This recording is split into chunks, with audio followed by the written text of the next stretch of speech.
गुरुदेव, युद्ध से पूर्व एक शिष्य के लिए उसके गुरु का आशीर्वाद लेना अनिवार्य है।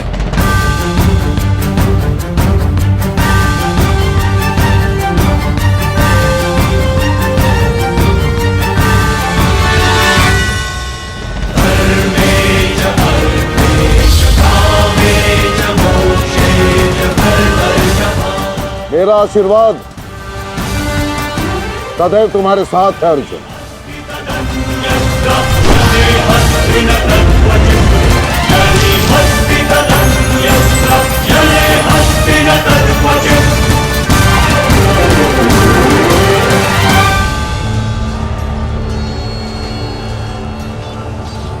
कभी अनुमान नहीं लगाया था गुरुदेव, जिससे युद्ध कला और धनुर्विद्या सीखी, एक दिन उसी के विरुद्ध इसका उपयोग करना पड़ेगा। तुम केवल अपने कर्तव्य का पालन करो अर्जुन। ये युद्धशाला नहीं, ये समस्त युद्ध भूमि है और यहाँ का हर एक विपक्षी केवल और केवल तुम्हारा शत्रु है अर्जुन। सावधान अर्जुन।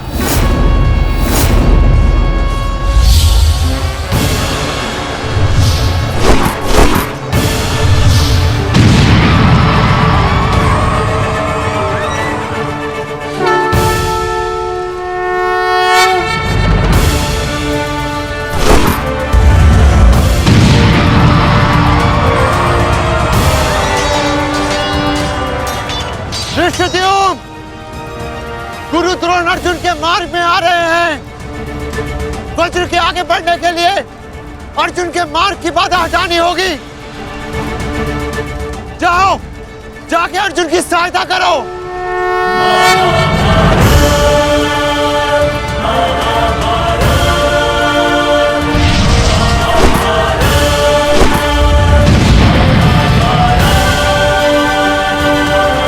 सारथी, रथ आगे लो। युवराज दुर्योधन, यदि युद्ध के सारे निर्णय तुम्हें ही लेने हैं तो मुझे सेनापति बनाने की क्या आवश्यकता थी? ऐसा मैं इसलिए कर रहा हूं पितामह, क्योंकि आप कौरवों के प्रति अपना कर्तव्य निभा नहीं पा रहे हैं। आप यहाँ मौन रहने के लिए नहीं, कौरव सेना का नेतृत्व करने के लिए आए हैं। पांडव सेना हम पर हावी हो रही है और पांडव सेना पर आक्रमण करने के लिए आप हमें रणनीति क्यों नहीं बता रहे हैं? बताइए। स्मरण है ना पितामह आपको, यदि दुर्योधन के रथ की पताका अर्जुन के हाथ में लग गई तो हम ये युद्ध हार जाएंगे महामहिम, हार जाएंगे। कुछ कीजिए।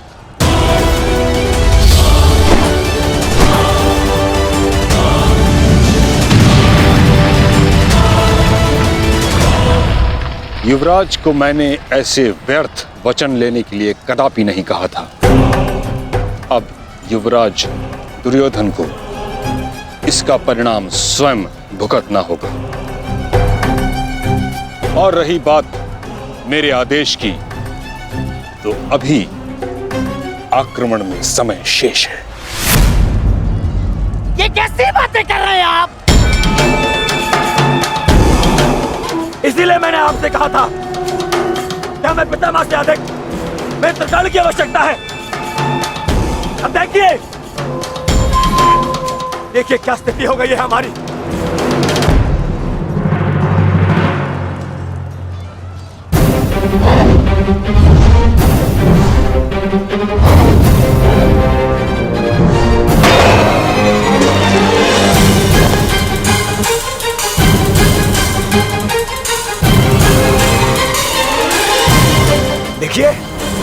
देखिए कैसे मौन खड़े हैं।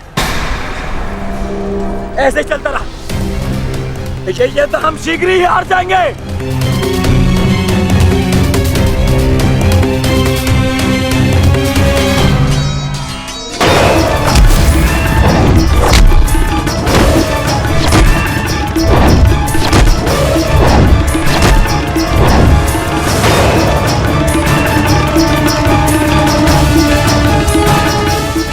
मेरे पिताश्री के पास जाकर पुनः युद्ध कला सीखो भीम।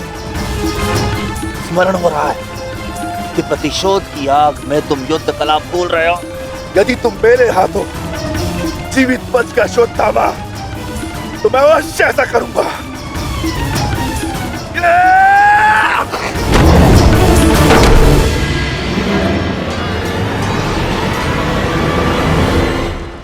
रुद्रोण को यहाँ से मैं संभालता हूँ। अर्जुन तुम आगे बढ़ो।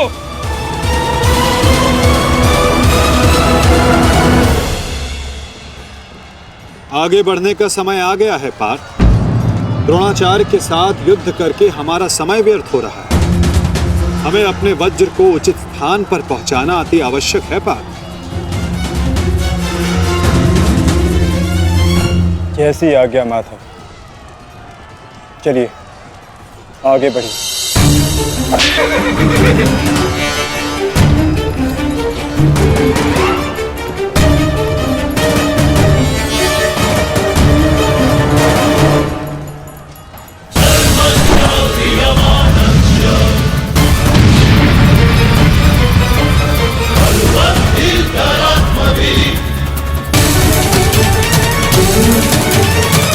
मेरे होने वाले सम्राट, शत्रु का वज्र आगे बढ़ रहा है। यदि हमने कुछ नहीं किया तो हमारे लिए समस्या उत्पन्न हो सकती है।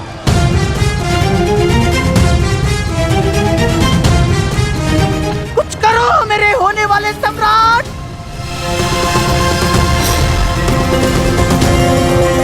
काश भी मेरा मित्र मेरे साथ होता। मुझे तुम्हारी आवश्यकता है मित्र, आवश्यकता है तुम्हारी।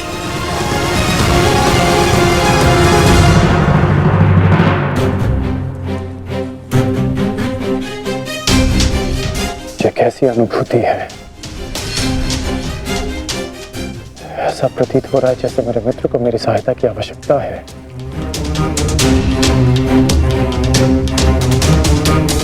मुझे क्षमा कर दो मित्र। जब तुम्हें मेरी सबसे अधिक आवश्यकता है तभी मैं तुम्हारे साथ नहीं हूं।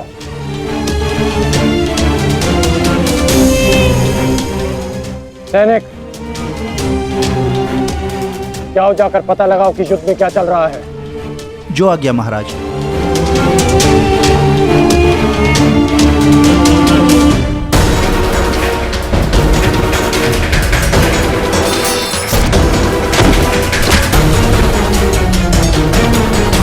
शत्रु बहुत निकट आ रहा है, बहुत निकट आ रहा है शत्रु।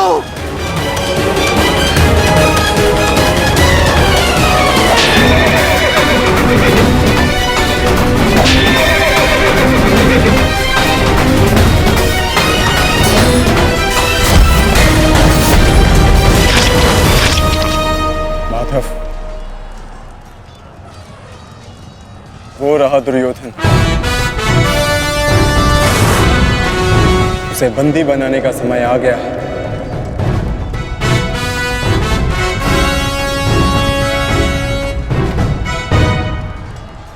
शत्रु निकट आ गए हैं दुर्योधन, आ गए शत्रु निकट। अब आक्रमण का समय आ गया है।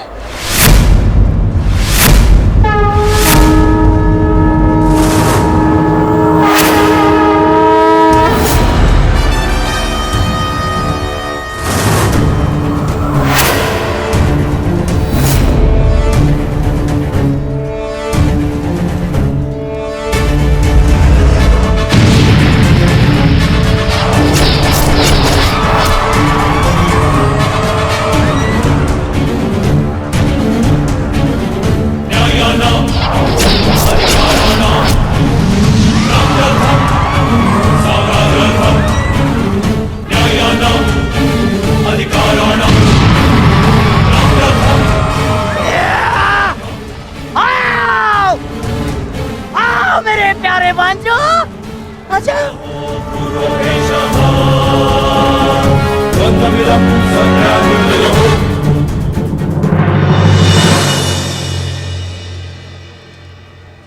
महामहिम भीष्म ने सर्वतोभद्र व्यूह की रचना की है महाराज। वो वज्र व्यूह को ध्वस्त करने का प्रयत्न कर रहे हैं। उस ओर से सेना का नेतृत्व कौन कर रहा है संजय? व्यूह को ध्वस्त करने का प्रयास कर रहे हैं। इस सेना की टुकड़ी का नेतृत्व कौन कर रहा है? कौन? वज्र पर चारों ओर से आक्रमण कर दिया गया है।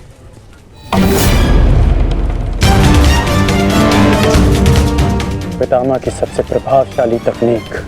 और जो व्यूह का नेतृत्व कर रहे हैं वो हैं? मैं जानता हूं।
जैसा पिता वैसा पुत्र।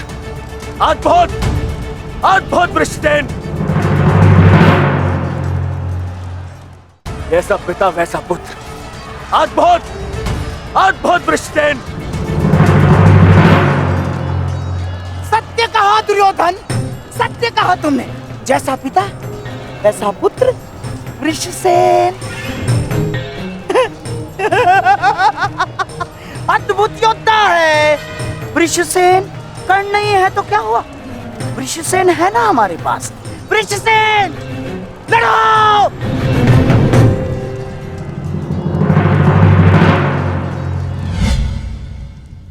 सर्वतोभद्र व्यूह के विषय में जानते हो?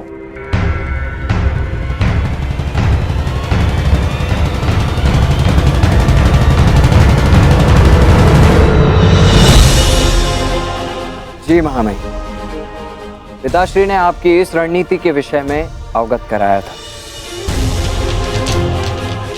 इस व्यूह के अनुसार शत्रुओं के अधिकतर व्यूह को तोड़ा जा सकता है। और क्या जानते हो? इस रणनीति के अनुसार एक ही समय में चारों ओर से शत्रु व्यूह पर आक्रमण किया जाता है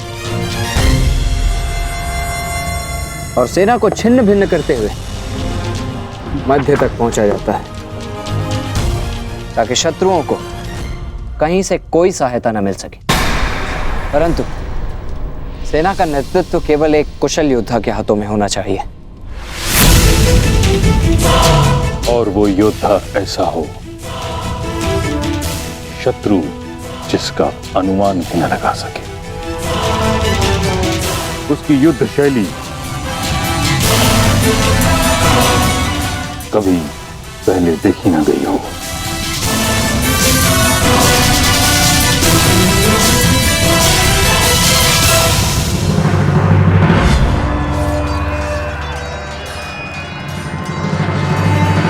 आक्रमण करो वत्स।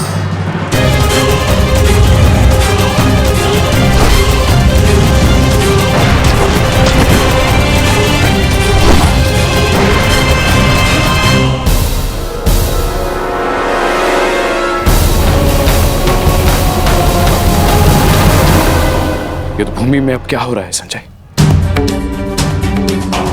महामहिम भीष्म के आदेश के अनुसार अंगराज कर्ण के पुत्र वृषसेन सर्वतोभद्र व्यूह का नेतृत्व कर रहे हैं महाराज। वज्र व्यूह पर चारों ओर से आक्रमण करके कौरव सेना पांडव सेना पर हावी हो रही है महाराज।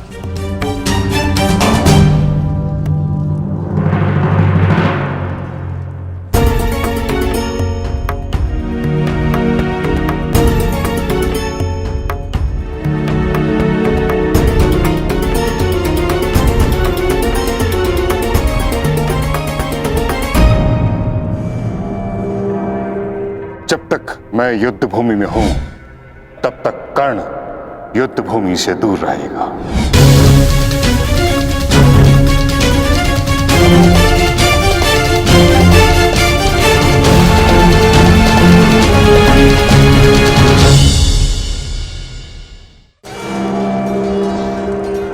विश्वसेन के अप्रत्याशित आक्रमण से हमारी सेना को भारी क्षति पहुंची है वासुदेव। अब हमें क्या करना चाहिए? विपक्ष ने वज्र को तो रोक दिया, परंतु वज्र की नोक अभी भी प्रहार करने में सक्षम है धर्मराज। तुम समझ रहे हो ना पार्थ?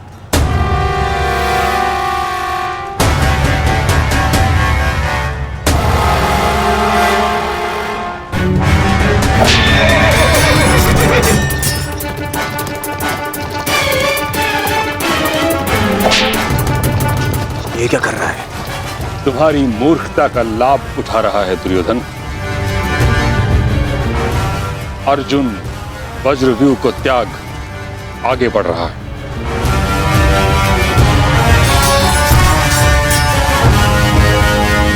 हमने उनके वज्रव्यूह को तो निष्क्रिय कर दिया है दुर्योधन,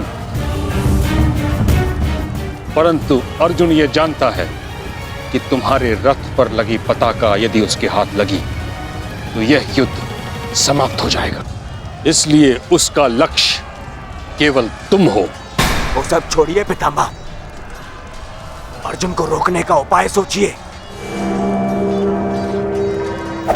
इसका उपाय है मेरे पास। पार्थ, वो देखो, गंगा पुत्र तुम्हारी ओर तुम्हें रोकने आ रहे हैं। उनसे द्वंद्व करके हमारा समय व्यर्थ होगा और सूर्यास्त्र होने में बस कुछ ही समय शेष है पार्थ।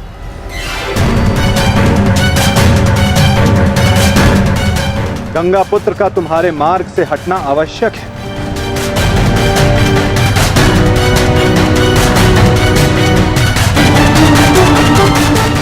संकेत भेजो पार्थ कि कोई और इन्हें रोकने आ सके। शीघ्रता करो।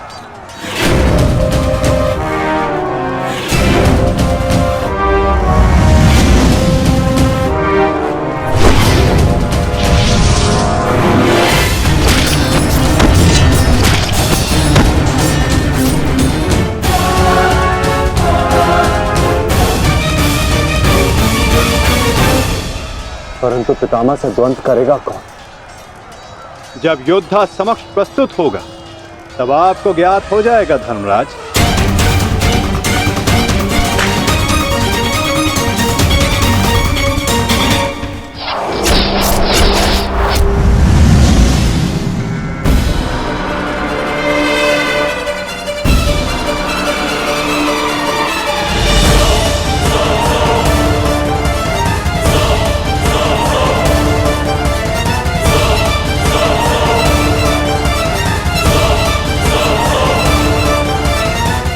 यह अर्जुन नहीं, कौन है?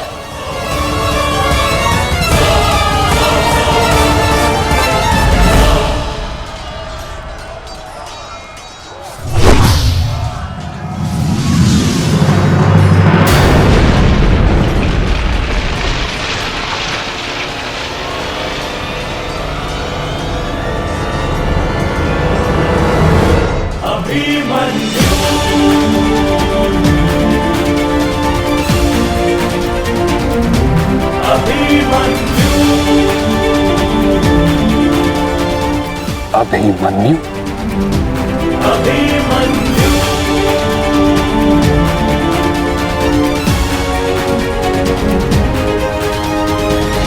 प्रणिपात प्रपितामह।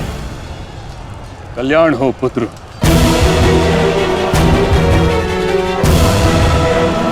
किंतु क्या अपने ही प्रपितामह का मार्ग रोकना उचित है? मैं तो केवल अपने धर्म का पालन कर रहा हूँ प्रपितामह। वही कर रहा हूँ जो मेरे पिता ने अपने पितामह से सीखा और जो मुझे सिखाए। उचित कहा पुत्र। यह युद्ध ही ऐसा है, यह भूमि ही ऐसी है। यहाँ द्वंद्व के पालन हेतु अपनों के साथ ही द्वंद्व करना पड़ रहा है। मुझे तुम पर गर्व है कि तुम परम निष्ठा और साहस से अपने कर्तव्य का पालन कर रहे हो, किंतु ये मेरा दुर्भाग्य है कि तुम मेरे साथ नहीं, मेरे विरुद्ध हो। और इसी कारण आपके प्रहार को रोकना मेरा कर्तव्य बन जाता है प्रपितामह।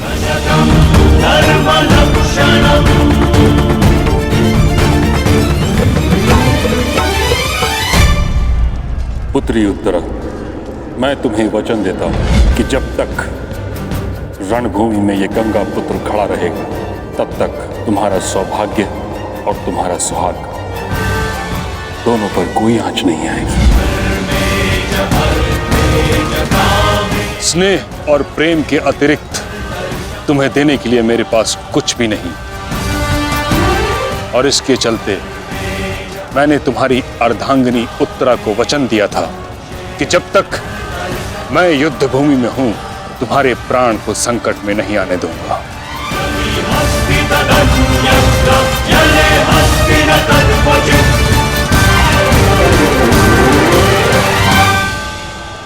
ये क्या कह रहे हैं पितामह? ये युद्ध है और ये हमारा शत्रु, इसकी रक्षा नहीं करनी है, आपको इसका वध करना है। मुझे भली भांति स्मरण है दुर्योधन कि मुझे क्या करना है और क्या नहीं। तुम्हारी ओर से युद्ध करना मेरा कर्तव्य है, परंतु किसका वध करना है और किसका नहीं, यह मेरा निजी अधिकार है। पितामह, यदि आप इसी प्रकार पांडवों के मोह और वचनों से बंधे रहेंगे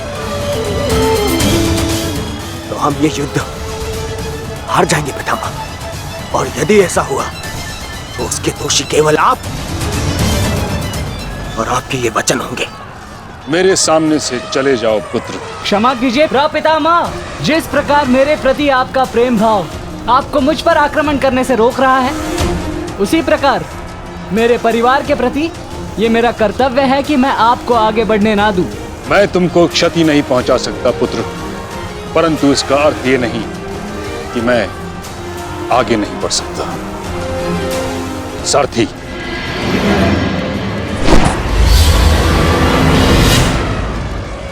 साधु पुत्र, किंतु अगली बार मत चूकना। प्रपितामह, या तो द्वंद्व कीजिए या समर्पण कीजिए।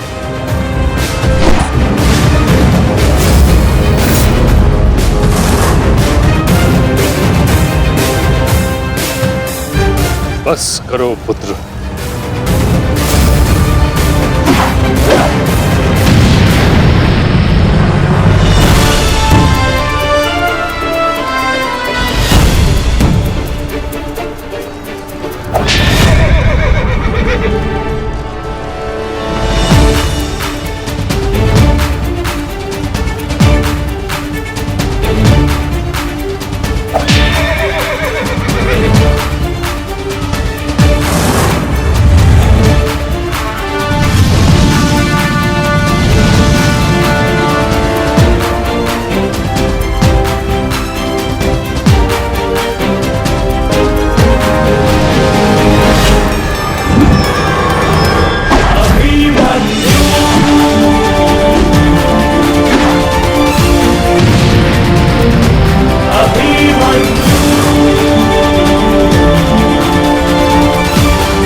मुझे रोक पाना भी सरल नहीं है प्रपितामह। उत्तम अभिमन्यु, अति उत्तम।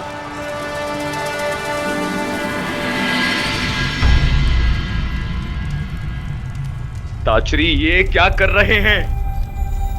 उन्हें अभिमन्यु पर प्रहार करना चाहिए था। नहीं महाराज, जिस प्रकार से महामहिम भीष्म हमारी कौरव सेना के साथ युद्ध में भाग लेने के लिए वचनबद्ध हैं, उसी प्रकार से उत्तरा को दिए वचन से भी बंधे हुए हैं महाराज। किंतु क्या इस प्रकार युद्ध के मध्य में ऐसा करना उचित है? यदि ऐसा ही चलता रहा तो पांडव ये युद्ध जीत जाएंगे। सबसे महत्वपूर्ण सूचना अभी यही है कि युवराज दुर्योधन सुरक्षित है महाराज।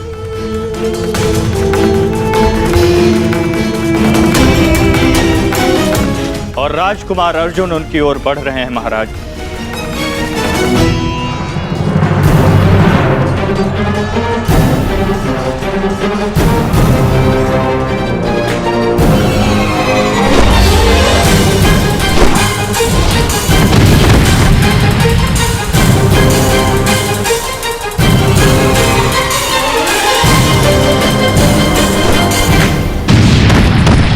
राजकुमार अर्जुन और युवराज दुर्योधन के रथ के पताका के मध्य कोई भी नहीं है महाराज।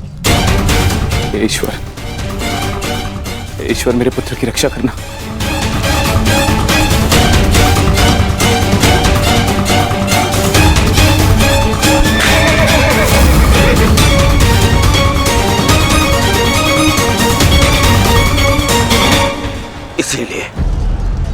इसलिए मैं पितामह के स्थान पर कर्ण को चुन रहा था मामाश्री। इसीलिए मित्र कर्ण इनके भांति वे पक्षी युद्ध तो नहीं लड़ता। इनसे नहीं होगा मामाश्री। हमारे और बाकी महारथी कहाँ है?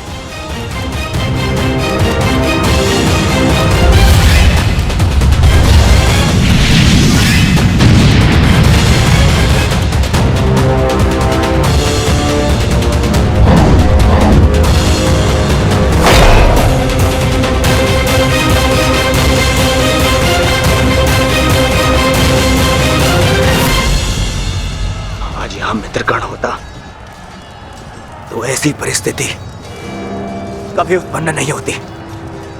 अब गण नहीं है तो कौन रोकेगा इसे? कौन?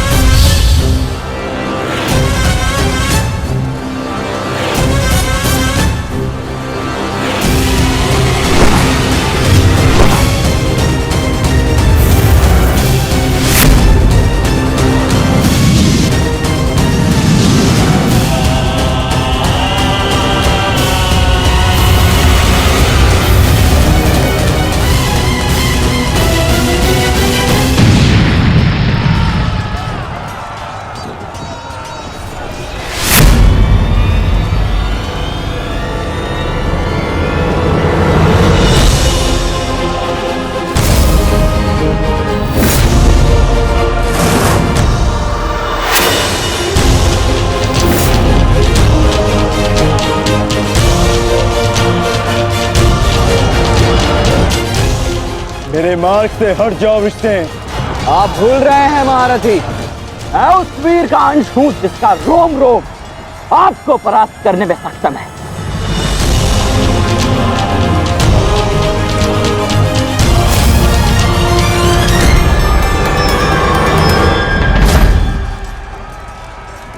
हम यहां युद्ध करने आए और मैं अपने पिता को यह वचन देकर आया कि रणभूमि में मैं उनकी कमी की अनुभूति किसी को नहीं होने दूंगा। मेरे मार्ग से हट जाओ विष्णु। मैं तुम पर प्रहार नहीं करना चाहता और ऐसा करने के लिए मुझे विवश मत करो। आप द्वंद्व कम और बातें अधिक करते हैं।